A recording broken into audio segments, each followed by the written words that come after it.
I had Johnny Bench on hold for like 40 minutes. I'm like, Johnny Bench is going to bail, dude. He ain't sitting here waiting for no filter and Chrome and Safari and freaking download App Store. I'm like, Johnny, go to the App Store. And, remember I was like, put your email in. He's like, I think I'm doing it. And I'm like, this is incredible. It's terrifying. And I'm in love with the good life. Can't give it up. Make it to the top and keep climbing. I wanna live it up. The good life. I'm coming up. I'm coming up. The good life. Good life. Oh, good life. Good life. Good life. Boom, coming in hot, Chichi. What's going on, brother? Oh, technical schmectacle. This is fantastic. We're doing Riverside today, folks. I don't know if any of you guys do the podcasting stuff, but it is a more high intense, nice visual and audio. I hope you're gonna find that when you listen and watch, but it is a little nerve wracking. It took us like 3 days to get Casey's Google Chrome updated. Dude, it does have to be so hard, like Google Chrome update. Like, this is ridiculous. Like, can't we just use Safari? Why do we have to use Google Chrome? I don't know, man. We worked it out. We figured it out, bro. We figured it out. We kept freaking today we were like, we're going to figure this out. So yes. we got it. Yeah. We got it right. And I'm really interested to see if this is going to be better than the Zoom. So Yeah. I think it's supposed to be. I'm really interested to try to send one of these links to like Jim Leland one day to join us. If he sees that, he'll throw his computer into your backyard. Dude, it's like when we first started out with no filter. Remember when we had a no filter and we were trying to get Johnny Bench to send his email, and he was like, I had Johnny Bench on hold for like 40 minutes. I'm like, Johnny Bench is going to bail, dude. He ain't sitting here waiting for no filter and Chrome and Safari and freaking download App Store. I'm like, Johnny, go to the App Store. And, remember I was like, put your email in. He's like, I think I'm doing it. And I'm like, this is incredible. It's terrifying. Incredible. It's terrifying when the guests can't get on in any capacity at MLB Network. When like we weren't connecting correctly, it's the most stressful thing in all of sports broadcasting. I'll say that. No, it really is, dude. It actually is. It really is. It's terrifying. Oh my God. Speaking of managers, dude, we got to talk about Stephen Vogt and the Cleveland Guardians, who are now have a magic number of 7 after an awesome hard-fought victory over the Twins yesterday, and he got so emotional afterwards. What's your take on it? Well, dude, Stephen Vogt for me is manager of the year. Really, dude, Voters' first year, and he's come in. He's replacing a legend like Terry Francona, and all of a sudden, the Guardians are going to win the Central, and they're a good team, man. They're a good team. 87-64. They're 5 games up on Kansas City right now. Minnesota trying to obviously hold on to that wild card spot. We'll talk about that in a second, but. You go to that game, yesterday, and they're just they've been doing it really all year long, just kind of trying like finding ways to win, and I think that's been one of the great things about the Guardians. They find a way. I love that Kyle Manzardo's home run, dude. I heard he's a great kid too, and hits that 97 up and in, crushes one in the second deck out there in Cleveland. Naylor was so excited, but you can tell that voter that they love him. And I think that's the one thing about Stephen Vogt is that anyone that comes across Stephen Vogt is like, that's an incredible human being. Mm-hmm. Like that's the kind of guy that you want as your friend. And I think when you have a leader like that in the clubhouse that has the respect of those players, that he's been a player, he's been an all-star, and he's been there, done that, and he's right out of the game, but yet he cares for those guys. And what do they say? Nobody cares what you say until they know that you care. Mm-hmm. You know what I mean? And I think that's Stephen Vogt, man. These guys know that he has their back. These guys know that he's prepared. These guys know he's been there, done that. These guys know he knows how hard the game is. Some of the best managers I played for, like a Leland and Terry Francona, they were always like, hey, man, I know how hard the game is. Like, that's the first thing I just want to let you know. So go out there, play free, do your thing, and let's win some ball games. So it's been since the jump, too, Chinch. Since April, the Guardians have kind of run the table. They've been playing great baseball right out the gates, had a little bit of a lull in the middle of the year like everybody does, and they've kind of rebounded back. But, man, just seeing Voter get emotional yesterday and how much he loves those guys. I couldn't be more ecstatic for him, man. I'm so excited for him. Yeah. And dude, he also, I don't know if you know this, he also did me a solid 2015 game in Cincinnati, the All-Star game. If you go back and look at Stephen Vogt's at bat, he lifted his back leg in like an honor of me. That is so awesome. I forgot about that. That is so cool. He would be an amazing broadcaster too if he's stuck with that. But he's going to be a manager for a very long time. Like that's done. He's a manager now until he's not. Until he chooses not to be. I think because and add to the fact on the field, we don't talk even about Jose Ramirez enough. The dude's got 300 total bases, 35 bombs, 107 ribbies, 34 doubles. But then they got Stephen Kwan in that lineup, who is a dynamic hitter, and one other guy, dude. Josh Naylor's got 29 and 103, dude. I know, dude. Naylor rakes, dude. Naylor rakes, and they also did they also traded for Lane Thomas lately. And lately, he's been on fire. That was a big trade from the Nationals. Manzardo with the big hit last night. He's coming on. You know, he's been doing okay, but they got some good players, man. But I think the biggest thing with the Guardians, bro, is that bullpen's lights out. I mean, the bullpen is like best in baseball, and I don't even know if it's close. And Class A has like a .64 ERA, dude. The guy's given up one run all year, like. And the guys, you know, the guys that are bridging the gap to him too, have been lights out. You know, Morgan and Walters, and there's a lot of dudes. Those are the guys last night. But Class A's got a .65 ERA, Chinch, and he closed the game out last night with just punching out 2 or 3 guys. Yeah, he's like that's why they're good. They're good because their rotation's been okay, but that bullpen is lights out, and they're putting the ball in the seats too. Uh-huh. They're winning the game. Stephen Vogt said at the beginning of the year, "Listen, let's take some shots out front. That's what I want us to be. Take some shots out front." And Stephen Kwan, we're seeing him hit double the home runs that he hit last year, and guys are buying in. And just like last night, they won it again. They got Manzardo got a pitch out front, 97, bam.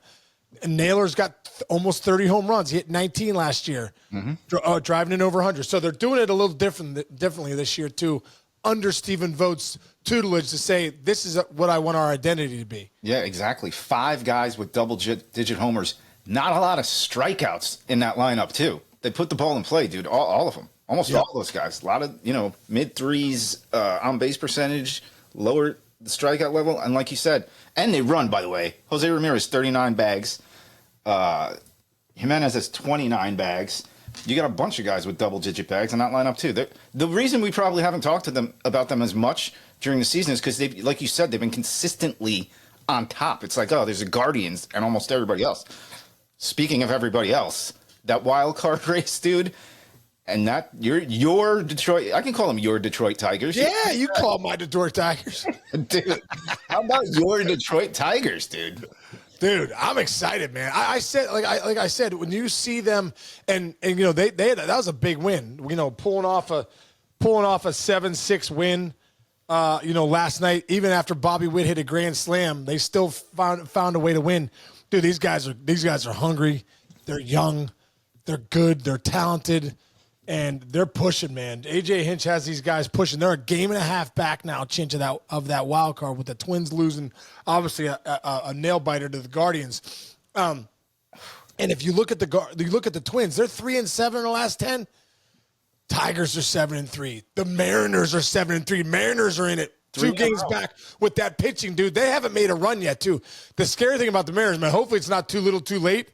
But I think the Mariners have won 3 in a row, and the Tigers have won 2 in a row, I believe. Correct. Okay, I believe that. So they're making a move, dude. And if the Guardians can beat up on the Twins right now, and the Tigers and Mariners continue to make this run, bro, what is going to happen at the end of the year? I mean, we could have a 3-way tie. It's unbelievable. And also, again, there's teams that are like, we're not talking about the Mariners making a run, whatever. The Mariners, you said they have that pitching.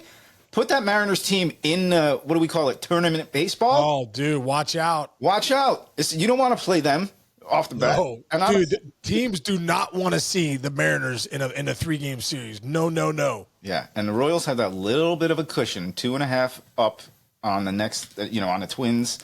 But I think anything can happen, and these teams are so hot, the Tigers and the Mariners right now. It is scary. Now on the flip side, you got the Mets with another walk-off win. This was Marte, who is probably. He's built like a comic book character. Now, granted, he got banged for some PEDs a little bit. He looks like he's stuck in the system, though. I'll tell you that, because he is jacked out of his mind.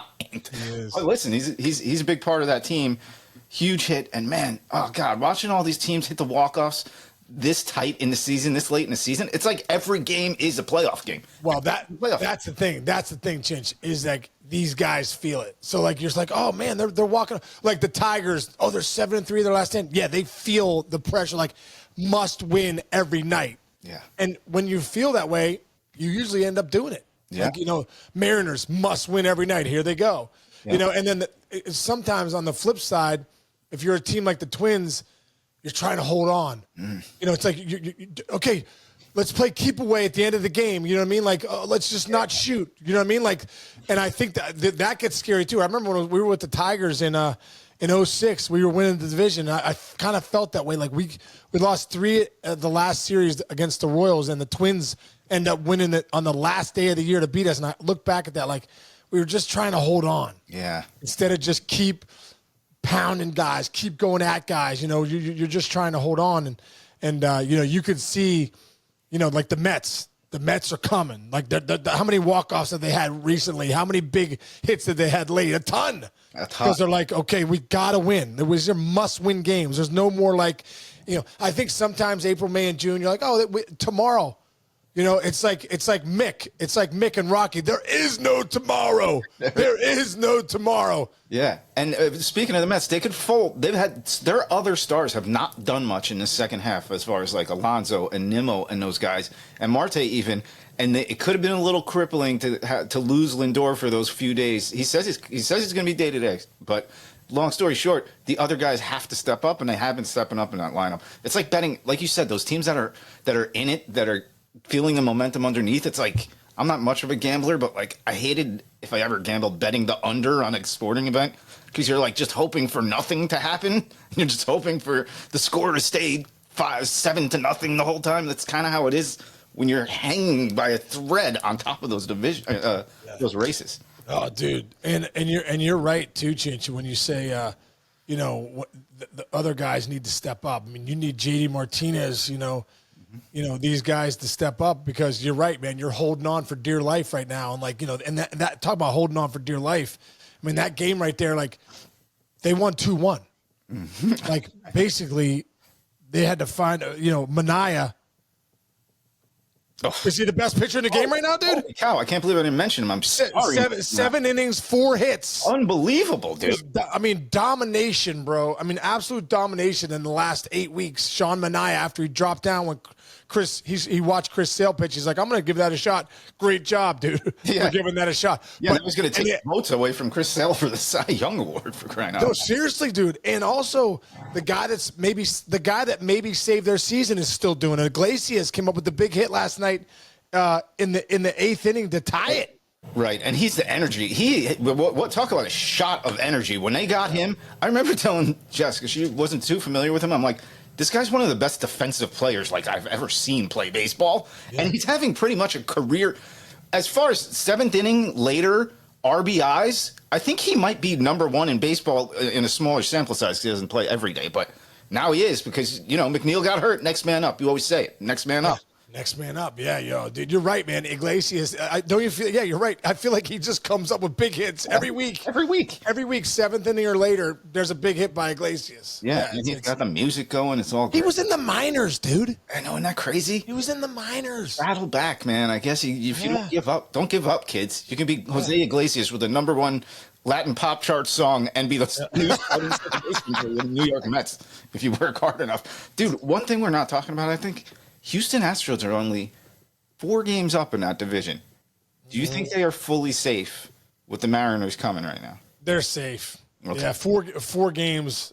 I mean, the numbers would have to be. They'd have to really have an epic proportion. Yeah, 150. Oh, there's 12 games left. Yeah, you're right. Yeah, they'd have to like really take a dump on themselves. Basically, that's what I'm saying. Basically, they have to do Fantastic that. analysis. And the other team, the Padres, they're probably not going to catch the Dodgers, of course, in that division, but they keep hanging on. They are looking really good going into the home stretch. And our boy struck out last night, dude. I couldn't believe it. Oh, Luis Arreaz. Yeah, what 141 at bats without his punch out, but then he got 2 hits after that. Of course, and they won the game. He is something special, dude. And it's so cool that he's in that uniform where, what's the stat? I gave it to you earlier. Tony Gwynn, dude, once had a season where he went 170 consecutive at-bats without a strikeout. You didn't strike out very much. No. Do you even know what yours was? It can't be more than like 4. Dude, I remember Steve Klein telling me one time with the Cardinals when we were playing the Cardinals, they were in the meeting and they're like, we haven't struck this guy out, and I hadn't struck out against the Cardinals like 70 some at bats, and they're like, and I guess he said Yadier Molina's like, let's just throw it right down the middle and see what he can do. You know what I mean? Dude, that one year in 2004, only reason I know this is because the MLB Network put it up the other day. The one year I hit 324 with 44 doubles, 24 homers, and I struck out 36 times. I struck out 5.7% of my at-bats. Holy 5.7. That's clean living right there. That dude. was clean living, and with damage. So that was, but dude, that's what I mean. Like, I think it's an art too, putting the ball in play. Like Luis Arreaz, like I don't like to strike out. I don't, it pisses me off. So I put the ball in play. Like, guys don't have to strike out 200 times. I don't buy it. I agree. Unless you're hitting 60 home runs, and nobody's doing that. You can't do one and the other these days. By the way, let me give you some love, dude. I'm gonna give you a little love right now. 1999 season, you hit 333 with 330. What's with you in 99s? 332. I know. 399 RBIs twice. You had a 399 OP on base percentage too. Did you know that? The year I didn't know that. I actually first year you had 99 RBIs, you had a 399 on base percentage, which by the way is pretty good. Yeah. You never struck out more than 88 times in a season, and you were 24 years old. It was your first actual full season, because the season before is when you got hurt, right? You only played 96 games. So your first full season, you struck out 88 times. You struck out 80 the next year, and then I'm going to read these for everybody. Some of the the last couple seasons it wasn't full seasons, but this is Sean Casey's strikeouts in his career. Okay, 45, 88, 80, 63, 47, 58. 36, like you said. 30s, but I like I said, I think what was my OPS that year? You had 633 plate appearances, and you struck out 36 times.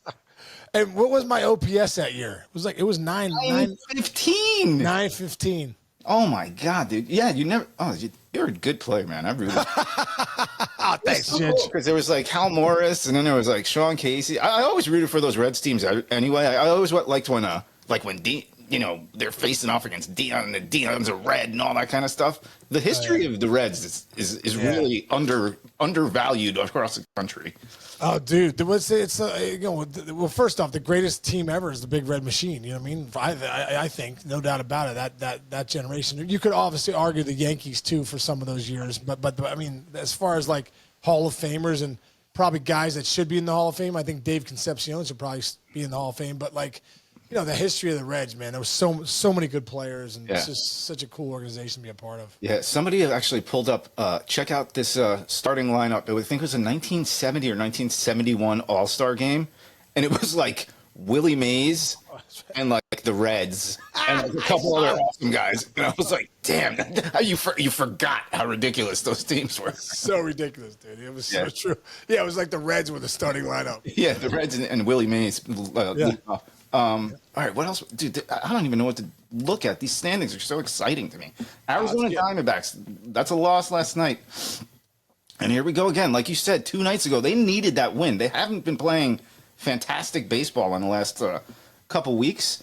And let me get to that wild card again. Yeah. The Diamondbacks are now only a game up on the Mets. Correct. So they're so now you have the Diamondbacks, the Mets, and Atlanta all within with 2 games of each other. The Diamondbacks are up 1, the Mets are tied, and Atlanta's down 1 by the Mets. But that could flip easily. in the next 2 weeks. Yeah, you want to see if the season ended today? I know people don't like doing this, but I think it's kind of fun. Ready?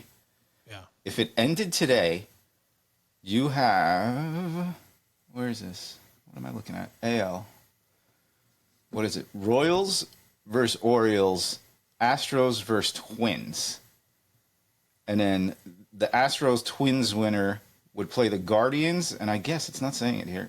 Oh yeah, the Royals Orioles winner would play the Yankees. That's your point, dude.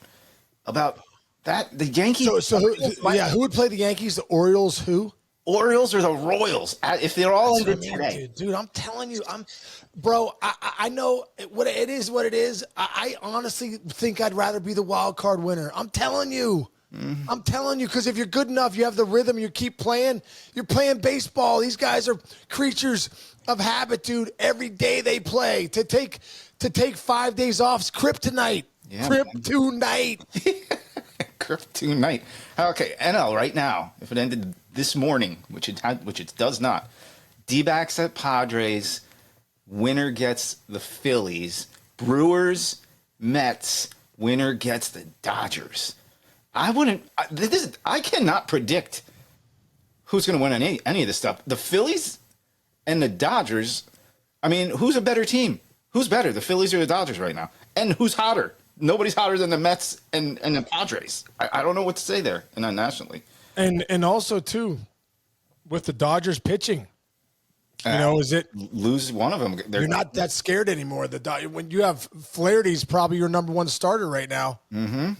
Obviously Yamamoto's back, which is huge. Yeah, that's huge for them that he's back. Yep. How about this? They are not totally ruling out pitching. Yeah. Oh yeah, Shohei Ohtani. Ohtani in a postseason. Incredible. That's scary. Incredible, dude. That's scary. He's on a mound every couple days, and you're like, oh my god, dude. Do you think he's going to get to 50-50? Yes. I think where there's a will, there's a Shohei. How's that? I think. Okay. All right. I think those guys at that level are different. I think that is elite of elite of elite level. Dude, he needs 3 homers. Like, it's not an easy task. Needs 3 homers. I know we're just like, yeah, he's gonna get it. Like, all right. Yeah, but is he good enough? And I think he is to. Let's say it's the 7th inning, it's his last at bat, and you're up 9-1 to go, okay, I'm going to try to hit a home run today in this at bat. I don't think so. I honestly, not saying guys can't do it, but I always felt like when I tried to hit home runs, I never hit them.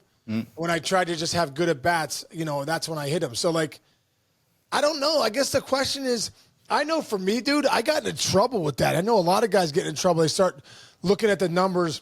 To tell you the truth, let's talk about the 99 RBIs. Yeah. I had 99 RBIs with 11. This is, dude, 2004 I thought was probably my best year.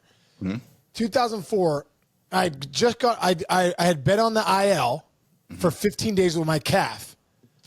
And still, with 11 games to go, I had 99 ribbies. I needed one more ribby with 11 games to go, dude. 11 games after just being on the IL. I should have drove in 130 that year.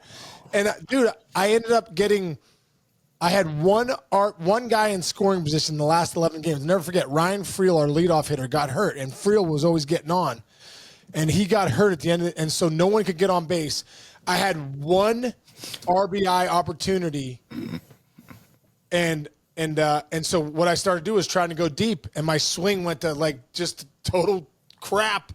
And next thing you know, I didn't get the ribby. I didn't even hit a home or nothing. The last 11 games, worst 11 games of the end of the year was because I started to try to go deep, and it just messed my whole swing up. Wow, that is amazing. Yeah. How many do you think Judge winds up with? He currently has 53, and they have Judge is going to get 58.